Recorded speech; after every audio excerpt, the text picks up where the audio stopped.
2025లో ఏ రాశుల వారిపై ఏలిన నాటి శని ప్రభావం మొదలవుతుందనే విషయాన్ని తెలుసుకుందాం. మేష రాశి. వీరికి ఏలిన నాటి శని ప్రారంభమవుతుంది. దీనివల్ల చేసే పనిలో సమస్యలు ప్రారంభమవుతాయి. అనేక వైఫల్యాలను ఎదుర్కొంటాడు.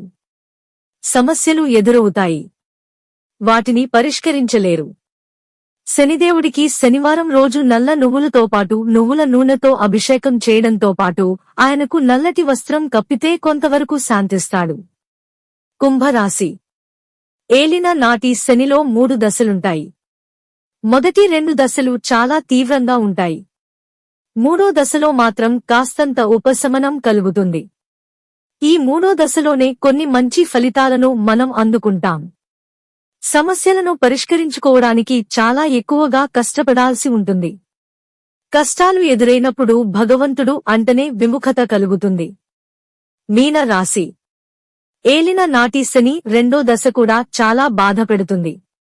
ఈ దశలో అన్ని మానసిక సమస్యలను ఎదుర్కొంటారు. శారీరక సమస్యలతో పాటు ఆర్థిక సమస్యలను కూడా ఎదుర్కొంటారు. మానసిక సమస్యలను ఎదుర్కొనే సమయంలో చాలా బాధలు ఎదుర్కోవాల్సి ఉంటుంది. శారీరకంగా అనారోగ్యం ఉంటుంది. ఎంతో జాగ్రత్తగా ఉండాలి.